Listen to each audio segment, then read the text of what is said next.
Bonjour, bonjour. Étonnamment, je ne suis pas un grand connaisseur de films de zombies. Même étant fan de films d'horreur, ma culture en cinéma de mort vivant est assez limitée, alors que le concept en lui-même est assez cool. En effet, ce qui est fun avec les zombies, c'est que c'est des créatures qui peuvent très facilement passer de drôles à effrayantes, dépendant seulement de la manière dont on les traite. Et un des films qui, selon moi, a le mieux exploité le concept, c'est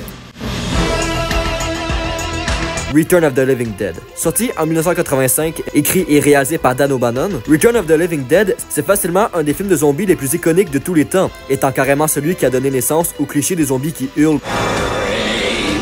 Que ce soit la musique, les effets spéciaux, l'ambiance, les personnages et surtout son mélange parfait entre horreur et comédie, ce film est sans doute celui que je qualifierais de mon film de zombies préféré si j'en avais vu plus. Et même si assez méconnu du grand public, je suis sûr que beaucoup de fans d'horreur partagent la même opinion que moi. Mais quelque chose que même les fans d'horreur ont tendance à ignorer, c'est que Return of the Living Dead a donné naissance à plusieurs suites. Et si je dis que ces suites sont ignorées, c'est surtout parce qu'elles ont la réputation d'être assez mauvaises. Donc, puisque je suis un grand fan du premier film, je me suis dit que ce serait intéressant de parler de ces suites, parce qu'on ne sait jamais s'il y a quelque chose de bon dans tout ce merdier. Donc sans plus attendre, on commence avec Return of the Living Dead Partie 2. Sorti en 1988 et réalisé par Ken Widerhorn, ce film est l'un de ceux avec qui les critiques sont les plus indécis, avec celle de Rotten Tomatoes qui, à un point, avait un 0, et d'autres qui lui donnent des notes beaucoup plus généreuses. Si cette suite est connue pour quelque chose, c'est en particulier son traitement de l'humour, qui est beaucoup plus présent que dans le film précédent. En effet, même si indéniablement humoristique à certains moments, je ne suis toujours pas sûr de si je devrais considérer Return of the Living Dead comme une comédie d'horreur, à cause que l'aspect horrifique reste clairement la priorité du long métrage. Mais cette suite, on peut clairement la qualifier de comédie horreur, avec carrément l'humour qui devient la priorité. Et même si sur le papier, cette direction semble cohérente avec le film d'avant, il y a un seul problème. Le film n'est pas drôle. Je vous jure que j'ai à peine soufflé du nez pendant l'intégralité de mon visionnage. J'ai vraiment de la difficulté à voir comment quelqu'un peut rire devant ça. Les blagues sont tout simplement pas assez originales ou recherchées pour être efficaces. La plupart d'entre elles sont basées sur la stupidité des personnages ou l'attitude des zombies en eux-mêmes. Dans ce film, les zombies sont totalement tournés au ridicule, et comme je l'ai dit, cette idée peut marcher si bien exécutée. Mais ici, ce n'est pas le cas. Ils font juste se contenter de nous offrir de l'humour slapstick qui ne ferait pas rire un enfant de 5 ans. Et à cause que le métrage ne fait aucun effort à essayer de les rendre un minimum menaçants, non seulement on ne rit pas, mais on ne ressent aucune tension, ce qui donne un visionnage ennuyant malgré le rythme effréné.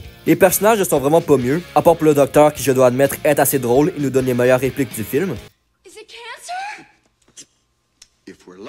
Mais le reste du monde n'est pas attachant du tout. Ils sont insupportables ou juste incroyablement stupides. Et à cause de ça, une bonne partie d'entre eux ne servent à rien. Avec en plus les acteurs qui ne font que crier sans cesse. Oui, c'était déjà un peu le cas dans le premier, mais dans celui-ci ça marchait, alors que dans sa suite, pour une raison que je n'arrive pas à expliquer, c'est juste l'effet d'un mal de tête. Mais je n'ai pas encore parlé de son plus gros défaut, c'est-à-dire le retour des acteurs principaux du premier film qui, cette fois, prennent des rôles différents.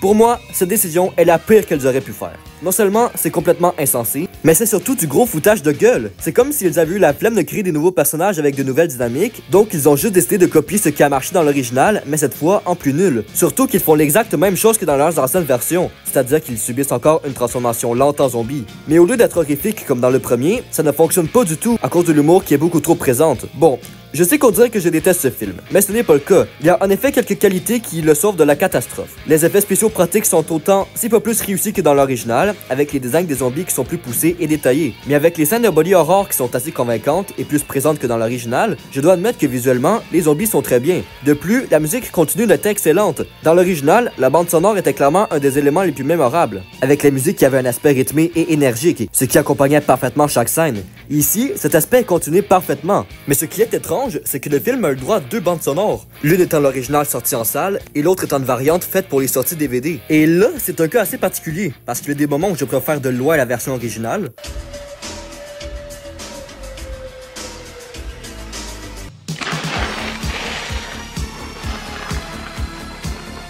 Et d'autres où je préfère la variante.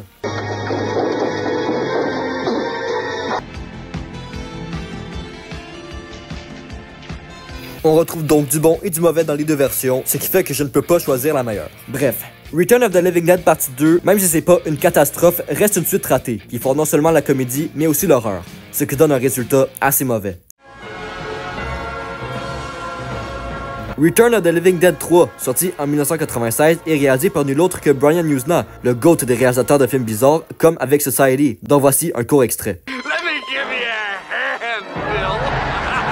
Return of the Living Dead 3, c'est une autre entrée qui met les fans assez divisés, même si les critiques sont définitivement moins dures qu'avec le deuxième. Et en ce qui me concerne, j'adore ce putain de film. Je suis très sérieux quand je vous dis que j'apprécie presque autant cette suite que l'original. Au contraire de la suite précédente, Return of the Living Dead 3 se concentre beaucoup plus sur l'horreur et fait quasiment disparaître la comédie, ce qui en effet semble comme une décision risquée. Mais pour de vrai, ils ont réussi leur coup. Ce qui fait la réussite de ce troisième opus, c'est la relation entre Kurt et Julie, mais surtout la lente transformation de celle-ci en zombie, qui est vraiment triste à voir. En effet, ce film va nous présenter un couple éperdument en amour qui, lorsque la fille meurt suite à un accident de moto, se fait ressusciter à l'aide du gaz trioxyne, ce qui ne donne évidemment pas un très bon résultat. Avec un tel scénario, je trouve que c'était une bonne idée de laisser tomber l'humour, car le potentiel dramatique de cette histoire est vraiment fou. Et vraiment c'est le cas, les effets dramatiques de ce film sont efficaces comme pas possible, car l'histoire prend surprenamment son temps pour se développer. On a le temps de voir étape par étape l'évolution psychologique et physique de Julie, et l'impact que cela a sur Kurt. Le tout est exécuté d'une manière très émotionnelle et réaliste, ce qui fait qu'on se sent premier degré mal pour eux quand on voit leurs espoirs se dégrader au fur et à mesure. Les changements d'humeur des deux personnages, qui passent sans cesse de désespérés à optimistes,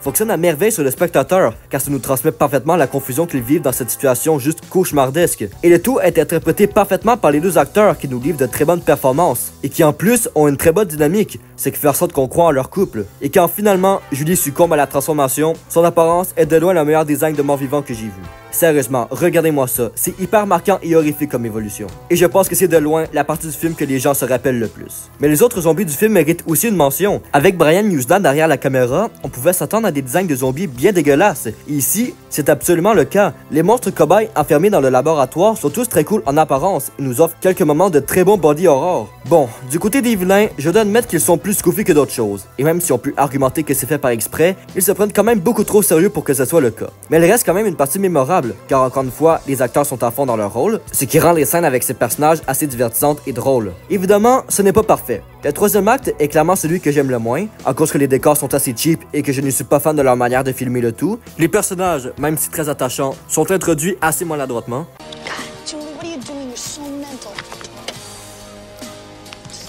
Attends, je suis trop bacage. Et la bande sonore est cette fois assez mauvaise. Bon, je sais que je n'ai pas beaucoup parlé de ce film-là, mais en vérité, il n'y a pas tant de choses à dire. C'est un film de zombies extrêmement efficace, qui même si s'éloignant un peu de l'esprit de la franchise, reste une entrée que j'apprécie presque autant que l'original.